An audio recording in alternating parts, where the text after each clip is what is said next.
Good morning students. कल अपना topic चल रहा था गंगा नदी तंत्र के बारे में। आज अपने भारत की ही दूसरी नदी, उत्तरी भारत की दूसरी नदी सिंधु नदी तंत्र की बात करते हैं। महत्वपूर्ण बात, सिंधु नदी तंत्र की अगर बात करें तो सिंधु नदी भारत में से होकर गुजरने वाली दूसरी सबसे लंबी नदी है। सिंधु नदी की बात करें, सिंधु नदी भारत में से होकर गुजरने वाली दूसरी सबसे लंबी नदी है, जिसकी लंबाई 2880 किलोमीटर है। हमने गंगा नदी तंत्र में भी ये बात की थी।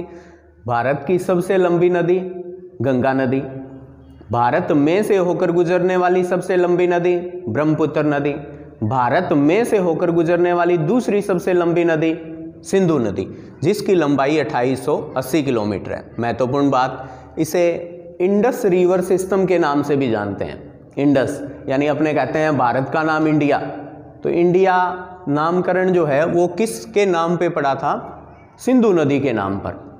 सिंधु नदी को जो यूनानी लोग आए थे उन्होंने इंडस रिवर कहा था, और इंडस के आधार पर ही भारत का नाम क्या पड़ा?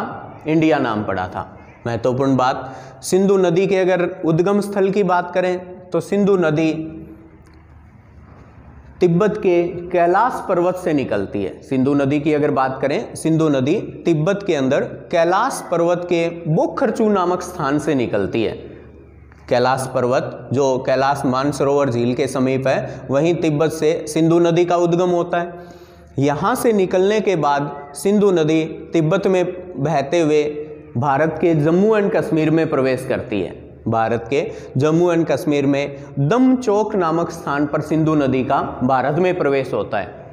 महत्वपूर्ण बात, दमचौक से ये लेह लद्दाख के एरिया में प्रवाहित होती है, और यहाँ लेह और लद्दाख के अंदर जब सिंधु नदी का प्रवाह बनता है तो क्वेश्चन आता है, सिंधु नदी का प्रवाह कौन सी पर्वत श्रेणियों के मध्य होता है? खूब बार ये क्वेश्चन पूछा जाता है, पर्वत श्रेणियों से संबंधित बहुत इंपॉर्टेंट क्वेश्चन है।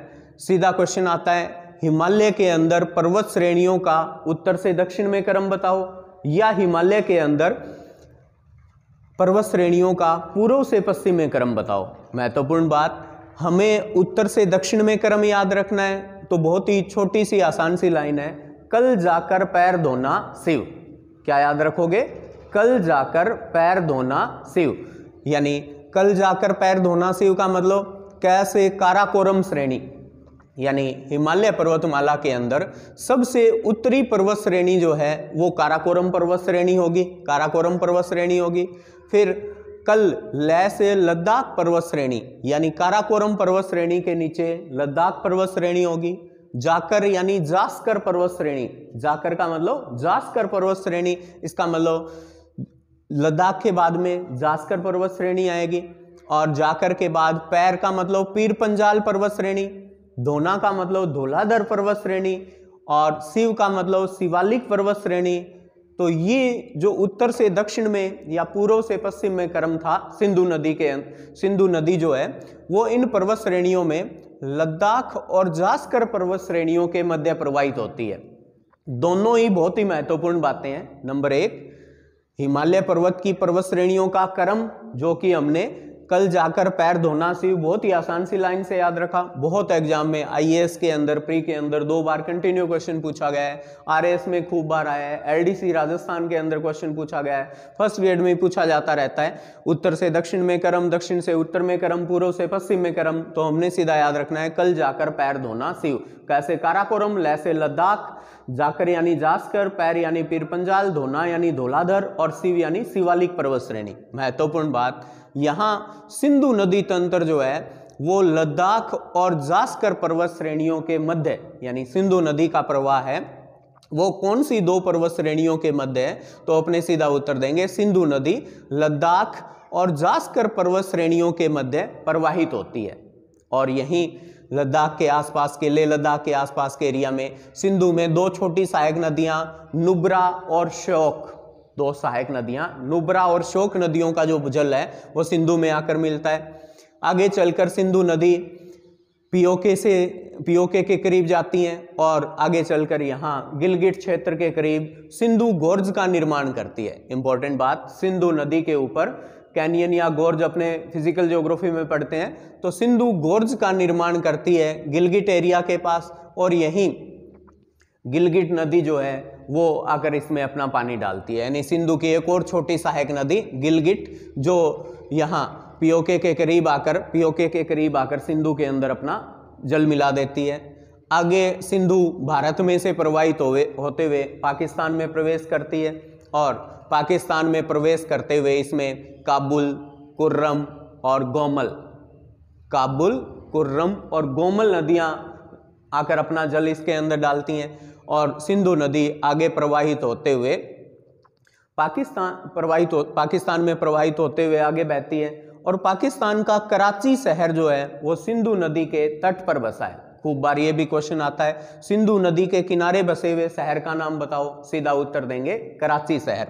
महत्वपूर्ण बात, कराची से आगे सिंधु नदी अरब सागर में डेल्टा बनाते हुए समाप्त हो जाती है। यानी अब तक एक वर्ड में अगर उत्तर दें, सिंधु नदी का उद्गम कैलाश पर्वत, तिब्बत के अंदर बोखरचू नामक स्थान से, भारत में दमचौक नामक स्थान से प्रवेश करती है, लद्दाख और जास्कर पर्वत श्रेणियों के मध्य प्रवाहित होती है, नुब्रा और शोक नदियां यहां आकर अपना जल डालती है इसमें, सिंधु गोर्ज का निर्माण करती है, गिलगिट एरिया के पास गिलगिट नदी का पानी आकर मिलता है, पाकिस्तान में प्रवेश करती है, काबुल, कुर्रम, गोमल नदियों का जल आकर मिलता है, सिंधु नदी के किनारे पाकिस्तान का कराची शहर बसा है, और अंत में अरब सागर में डेल्टा बनाते हुए सिंधु नदी समाप्त हो जाती है। महत्वपूर्ण बात, सिंधु के मुख्य नदी तंत्र के बाद अगर अपने बात करें, मुख्य नदी प्रवाह के बाद अगर बात करें सहायक नदियों की, तो सिंधु की सहायक नदियां बहुत इंपॉर्टेंट क्वेश्चन है, इसमें से भी पूछे जाते हैं क्वेश्चन। सिंधु की सहायक नदियों का उत्तर से दक्षिण में क्रम, कौन कौन सी सहायक नदियां हैं, क्या मेन बातें हैं। तो सिंधु के बाद सिंधु की समीपस्थ नदी झेलम नदी, सिंधु के बाद झेलम नदी की बात करेंगे, झेलम के बाद चिनाब नदी, चिनाब के बाद रावी नदी, रावी वैसे व्यास नदी, व्यास से सतलज नदी।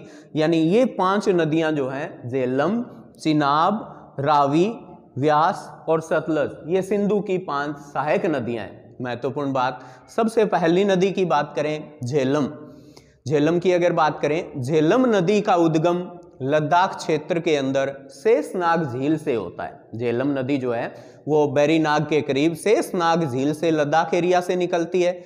बहुत इंपॉर्टेंट बात, शेषनाग झील से निकलने के बाद सिंधु नदी के किनारे भारत के जम्मू कश्मीर में श्रीनगर, जम्मू कश्मीर राज्य जब था तो उसकी राजधानी श्रीनगर, अपने कहें ग्रीष्मकालीन राजधानी हुआ करती थी श्रीनगर। तो जम्मू कश्मीर का श्रीनगर शहर जो है, या कश्मीर जिसे अपने बोल दें, श्रीनगर या कश्मीर जो है वो झेलम नदी के किनारे बसा है। और झेलम नदी पर आगे तुलबुल परियोजना, इंपॉर्टेंट है, पूछा गया ये भी क्वेश्चन, झेलम नदी पर तुलबुल परियोजना जम्मू कश्मीर में बनी है। और आगे चलकर झेलम नदी भारत और पाकिस्तान के मध्य सीमा बनाते हुए पाकिस्तान में प्रवेश कर जाती है। यह भी इंपॉर्टेंट क्वेश्चन है।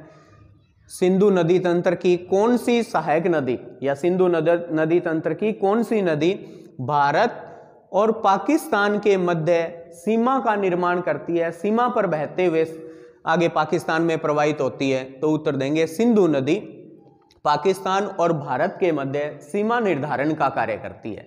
यानी सिंधु में हमने क्या पढ़ा, झेलम में हमने क्या पढ़ा, झेलम नदी जो लद्दाख क्षेत्र के अंदर शेषनाग झील से निकलती है। उद्गम के पश्चात इसके किनारे श्रीनगर शहर बसा हुआ है। महत्वपूर्ण बात, इस पर तुलबुल परियोजना बनी है और भारत और पाकिस्तान के मध्य सीमा बनाते हुए इस झेलम नदी का प्रवाह पाकिस्तान में होता है। झेलम नदी आगे चलकर अपना पानी सिंधु की सबसे लंबी सहायक नदी चिनाब में डाल देती है। यानी सिंधु का नहीं, अपने बात कर रहे थे झेलम के उद्गम की अगर बात करें तो झेलम नदी का उद्गम शेषनाग झील, जबकि झेलम नदी का समापन पाकिस्तान के अंदर चिनाब नदी है। इंपॉर्टेंट बात, दूसरी सहायक नदी की बात करते हैं चिनाब की अगर मेन बात देखें, चिनाब सिंधु नदी की सबसे लंबी सहायक नदी है। जैसे गंगा की सबसे लंबी सहायक नदी कौन सी थी? यमुना। भारत की सबसे लंबी सहायक नदी कौन सी थी? यमुना। वैसे ही अपने बात करते हैं चिनाब की। चिनाब नदी जो है वो सिंधु की सबसे लंबी सहायक नदी है। इंपॉर्टेंट बात, सभी सहायक नदियों का जल यानी झेलम का, रावी का, व्यास का, सतलज का, इन सभी सहायक नदियों का जल लेकर चिनाब पाकिस्तान के मिठनकोट नामक स्थान पर, इन सभी सहायक नदियों का जल लेकर पाकिस्तान के मिठनकोट के करीब चिनाब अपना जो जल है वो सिंधु में मिला देती है। महत्वपूर्ण बात, चिनाब की अगर उद्गम स्थल की बात करें, चिनाब नदी चंद्र और प्रभा दो छोटी जल धाराओं के रूप में निकलती हैं, और चंद्र और प्रभा का जो उद्गम है यानी चिनाब का जो उद्गम है बड़ा लापचा दर्रे से। कौन से दर्रे के करीब से होता है? हिमाचल प्रदेश के अंदर, याद रखना है, बड़ा लापचा दर्रा। तो बड़ा लापचा से चिनाब नदी यानी चंद्र और प्रभा के रूप में निकलती हैं और आगे चलकर जम्मू कश्मीर में बहती हैं। महत्वपूर्ण बात, चिनाब नदी के किनारे जम्मू शहर बसा हुआ है। हमने अभी पढ़ा था झेलम नदी के किनारे श्रीनगर या कश्मीर बसा हुआ है, जबकि चिनाब नदी के सहारे जम्मू शहर बसा हुआ है। आगे जम्मू से पहले अगर बात करें, चिनाब नदी के ऊपर सलाल दुल हस्ती परियोजना और बगलीहार परियोजनाएं यहां अपने बात कर रहे थे। झेलम पे हमने पढ़ा तुलबुल परियोजना, चिनाब पे जम्मू के अंदर सलाल दुल हस्ती परियोजना और दूसरी बगलीहार परियोजना जो भारत और पाकिस्तान के मध्य विवादित परियोजना मानी जाती थी। वो दोनों परियोजनाएं, सलाल दुल हस्ती और बगलीहार परियोजना, ये दोनों परियोजनाएं चिनाब नदी पर बनी है। आगे चलकर चिनाब नदी का प्रवाह जो है वो पाकिस्तान में होता है, और पाकिस्तान में चिनाब नदी के अंदर ऊपर से झेलम, नीचे से रावी और व्यास सतलज का पानी गिरता है। इन सभी नदियों को लेकर चिनाब नदी पाकिस्तान के मिठनकोट नामक स्थान पर अपना जल सिंधु में मिला देती है। यानी चिनाब का उद्गम हमने पढ़ा चंद्र और प्रभा नदियों के रूप में, च से चिनाब और बड़ा लापचा च से चिनाब नदी का उद्गम। और दर्रे की अगर बात करें तो बड़ा लापचा दर्रा, रोहितांग दर्रा और सिप किला दर्रा। बहुत इंपॉर्टेंट क्वेश्चन है। हिमाचल के दर्रे, बहुत ही आसान सी लाइन से अपने इन दर्रों को याद रख सकते हैं। खूब क्वेश्चन आते हैं, फर्स्ट ग्रेड ज्योग्राफी में भी पूछा गया था। रोहितांग दर्रा भारत के कौन से राज्य में स्थित है? तो सीधी सी बात हमने याद रखनी है, एक छोटी सी लाइन, हिमाचल का रोहितास। एक बच्चा है जिसका नाम है रोहितास। कहाँ का रोहितास? हिमाचल का। हिमाचल का रोहितास बड़ा लुच्चा छिपकिला। कैसे याद रखना है? हिमाचल का रोहितास बड़ा लुच्चा छिपकिला। कैसे कन्वर्ट कर देंगे इसको आसानी से? रोहितास का मतलब रोहितांग दर्रा, यानी रोहितांग दर्रा कहाँ है? हिमाचल में। हिमाचल का रोहितास यानी रोहितांग दर्रा हिमाचल के अंदर है। बड़ा लुच्चा का मतलब बड़ा लापचा, बड़ा लुच्चा यानी बड़ा लापचा दर्रा हिमाचल में। छिपकिला यानी सिप किला। ये तीनों दर्रे हमें काम आएंगे इसे सिंधु नदी तंत्र के अंदर। इसके अलावा भी इनके बारे में जब अपने फिजिकल ज्योग्राफी पढ़ेंगे, भारत का भूगोल पढ़ेंगे, तो वहां अपने देखेंगे दर्रों से रिलेटेड टॉपिक में। तो हिमाचल के 3 मुख्य दर्रे सीधा याद रख लेंगे। रोहितास यानी रोहितांग, वो बड़ा लुच्चा है, छिपकिला है यानी छिपकिला है। तो ये तो बात थी बड़ा लापचा यानी च से चिनाब नदी के उद्गम की। चिनाब के बाद अपने चलते हैं आगे रावी नदी पर। चिनाब के बाद अपने चलते हैं रावी नदी पर। सिंधु की अन्य मुख्य सहायक नदी रावी, र से रावी, र से रोहितांग दर्रे से निकलती है। कैसे याद रखोगे? र से रावी, र से रोहितांग दर्रे से निकलती है। और रोहितांग दर्रा हमने अभी पढ़ा, कहाँ का रोहितास? हिमाचल का। यानी रावी नदी हिमाचल प्रदेश के रोहितांग दर्रे से निकलती है और यहां से हिमाचल में आगे बहती है। हिमाचल में रावी नदी पर पोंग डैम बना है। हिमाचल में अगर अपने बात करें रावी नदी के ऊपर कौन सा बांध बना है, तो पोंग डैम, रावी पर नहीं बोलेंगे, पोंग बांध जो है वो व्यास नदी पे बना हुआ है। यानी र से रावी, र से रोहितांग दर्रे के करीब से निकलती है हिमाचल में। आगे चलकर रावी नदी हिमाचल से आगे पंजाब में बहती है और पंजाब में रावी नदी पर थीन बांध बना हुआ है। इंपॉर्टेंट बात है, रावी नदी पर कौन सा बांध बना हुआ है? पंजाब के अंदर थीन बांध बना हुआ है। पूछा जाता है ये क्वेश्चन। आगे चलकर जो रावी नदी है वो अपना प्रवाह पाकिस्तान में चला जाता है रावी नदी का जल, और रावी नदी के किनारे पाकिस्तान का लाहौर, रैसे रावी, लाहौर शहर पाकिस्तान का रावी नदी के किनारे बसा है। तो रावी नदी की मेन बातें क्या याद रखोगे?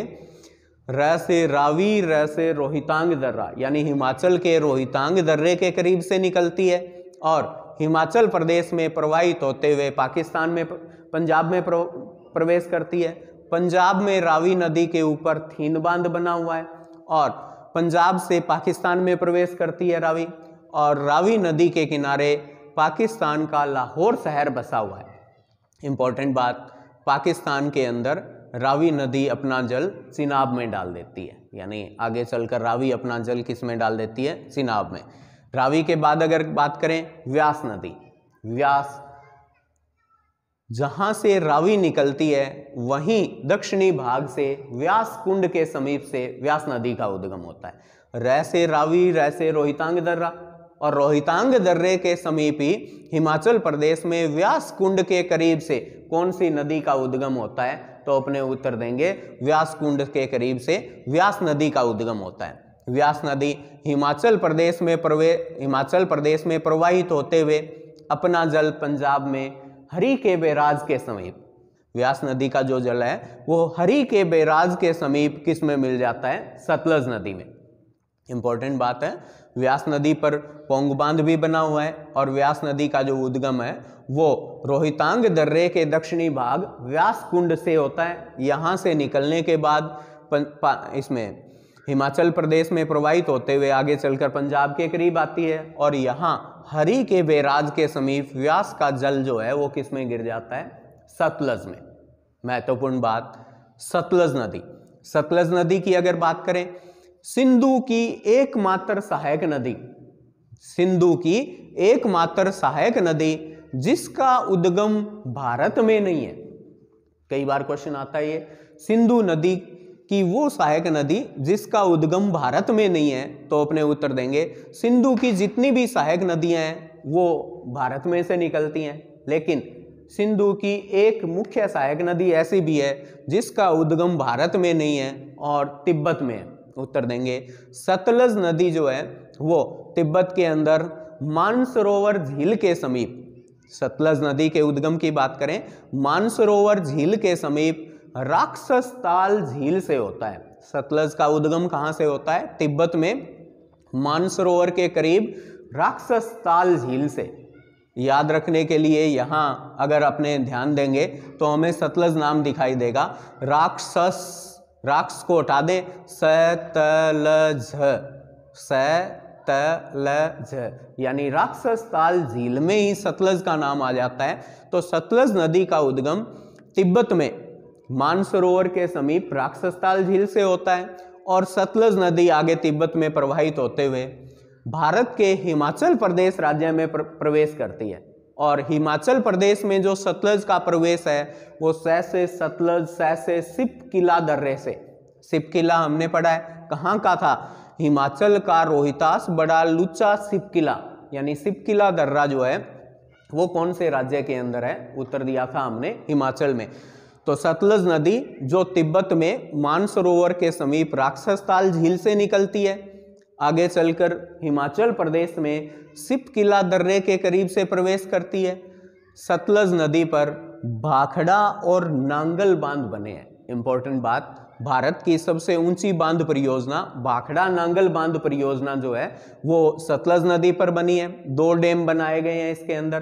पहले हिमाचल प्रदेश की सीमा में भाखड़ा बांध बना है और पंजाब राज्य की सीमा में नांगल बांध बना है। दोनों के मध्य 13 किलोमीटर की दूरी है और ये भाखड़ा नांगल बांध परियोजना जो सतलज नदी पर निर्मित है भारत की मुख्य बांध परियोजना या बहुउद्देशीय परियोजना कहलाती है।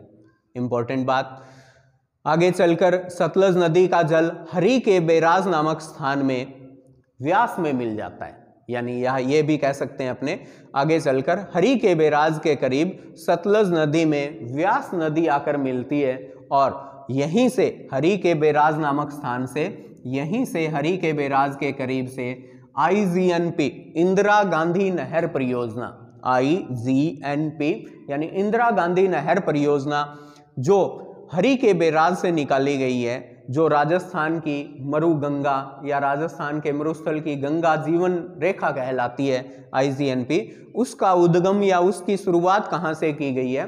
हरि के बैराज से, जहाँ सतलज और व्यास नदियों का संगम होता है।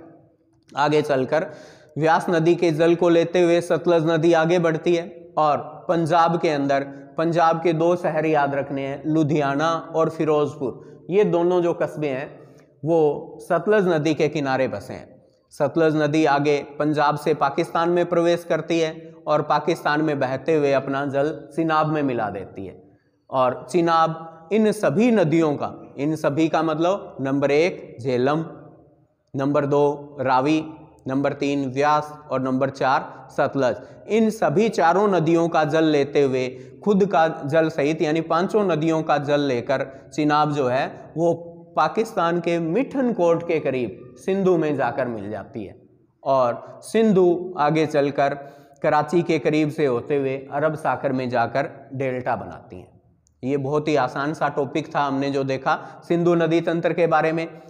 सिंधु का एक और इम्पोर्टेंट क्वेश्चन आता है, काफी एग्जाम में पूछा जाता है, दोआब से संबंधित। क्या होता है दोआब?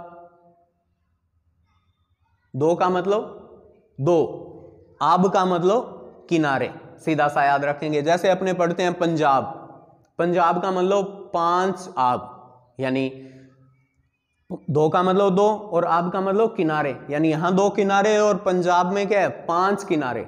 मतलब यानी पंजाब की जो भूमि थी जो पाकिस्तान और भारत में विस्तृत है, पाकिस्तान में भी पंजाब प्रांत है और यहाँ अपने हिंदुस्तान या भारत की बात करें तो यहाँ भी अपने पंजाब राज्य पड़ते हैं। तो ये जो संपूर्ण क्षेत्र था विभाजन से पूर्व, ये पूरा का पूरा एरिया किस नाम से जाना जाता था? पंजाब। यानी यहाँ 5 नदियों के मध्य की किनारे वाली भूमि थी, इसलिए इस क्षेत्र को पंजाब के नाम से जाना गया। अब यहाँ दोआब की बात करें तो 2 नदियों के मध्य के किनारे वाली भूमि दोआब कहलाती है। सिंपल सी बात। लेकिन क्वेश्चन आते हैं, कौन कौन सी नदियों के मध्य के क्षेत्र को किस नाम से जाना जाता है? याद रखने के लिए एक बहुत ही आसान सी लाइन बनी, BBC की रचना सिंध सागर। BBC आपने सुना होगा, रेडियो चैनल भी है, सुना है? BBC की रचना सिंध सागर। तो BBC रेडियो चैनल है, लेकिन हमने इसका प्रयोग करना है दोआब बताने के अंदर। कैसे करेंगे? पहले B फिर B C, BBC की जोड़ने के लिए रचना का मतलब रचना दोआब, सिंध सागर का मतलब सिंध सागर दोआब। क्या बनाएंगे? पहले B से बनेगा बिस्ट दोआब, पहले B से बनेगा बिस्ट, दूसरे B से बनेगा बारी दोआब, दूसरे B से बनेगा बारी दोआब, बारी दोआब। C से बनेगा चाज दोआब, रचना से बनेगा रचना दोआब और अंतिम सिंध सागर दोआब। क्वेश्चन कैसे आते हैं? बिस्ट दोआब कौन सी नदियों के मध्य की भूमि को कहते हैं? कैसे याद रखेंगे? बिस्ट दोआब कौन सी नदियों के मध्य की भूमि को कहा जाता है? बहुत ही आसान सा तरीका है याद रखने का, क्वेश्चन के अंदर ही उत्तर है।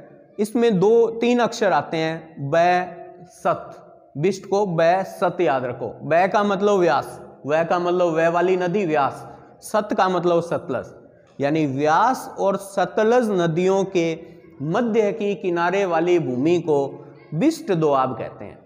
सेम ऐसे ही बी से बारी, बारी में 2 अक्षर हैं बै और रै, वै से व्यास, रै से रावी नदी थी, तो व्यास और रावी नदियों के मध्य की किनारे वाली भूमि जो है वो कौन सी दोआब है? बारी दोआब। सी से चाज दोआब, च से चिनाब और ज से झेलम, चिनाब और झेलम नदियों के मध्य की जो भूमि है, किनारों के मध्य की भूमि है, वो चाज दोआब। नेक्स्ट रचना दोआब, रै से रावी और च से चिनाब, रावी और चिनाब नदियों के बीच की किनारे वाली जो भूमि है वो रचना दोआब। अंतिम सिंध सागर दोआब। कैसे याद रखेंगे? सिंध का मतलब सिंधु, और सिंधु के करीब अगर देखें तो सिंधु के बाद बहने वाली नदी कौन सी थी? झेलम। सिंधु के समीप पहली नदी कौन सी पड़ी है? झेलम, जो बेरीनाग शेषनाग झील से निकलती है। तो सिंधु और झेलम नदियों के बीच के किनारे वाली जो भूमि है सिंधु और झेलम नदियों के बीच के किनारे वाली जो भूमि है उसे सिंध सागर दोआब कहते हैं। ये बहुत ही आसान से तरीके में हमने सिंधु नदी तंत्र को समझा, जिसमें 2-3 और छोटे टॉपिक हमने कवर किए। कौन कौन से किए? पर्वत श्रेणियाँ बहुत इंपॉर्टेंट है। हिमालय क्षेत्र के अंदर उत्तर से दक्षिण में क्रम या पूर्व से पश्चिम में क्रम कौन सी पर्वत श्रेणियों का है? कल, जाकर, पैर, धोना, शिव। कैसे? काराकोरम लैसे लद्दाख, जाकर यानी जासकर, पैर यानी पीरपंजाल, धोना यानी धौलाधर, शिव यानी शिवालिक। हिमाचल के मुख्य दर्रों के नाम याद रखें। हिमाचल का रोहितास, बड़ा लुच्चा, शिव किला। रोहितास का मतलब रोहितांग दर्रा, बड़ा लुच्चा का मतलब बड़ा लापचा दर्रा, जैसे चिनाब नदी जहां से निकलती है। शिव किला यानी शिव किला दर्रा, शिव किला यानी सतलज नदी जहां से निकलती है। रोहितांग रैसे रावी, रैसे रोहितांग यानी जहां से रावी नदी निकलती है। तो ये तीनों दर्रे हमने देखे हिमाचल के, और ये मेन बातें की हमने सिंधु नदी तंत्र। आज के लिए इतना ही। Thank you.